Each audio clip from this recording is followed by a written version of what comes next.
ঘোড়া পাতে পাতে ফাগুন নামে পলা হৰে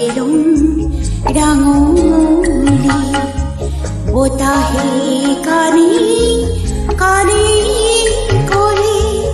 নহবৌদা অভিমান ভাল লাগে মোৰ কিয়নো বজোৱা বতাহ হৈ ধেমালি মন যায় মোৰ তুলিৰে উমলি পলাশৰ ৰঙতে ৰাঙলি বোতাহে কানে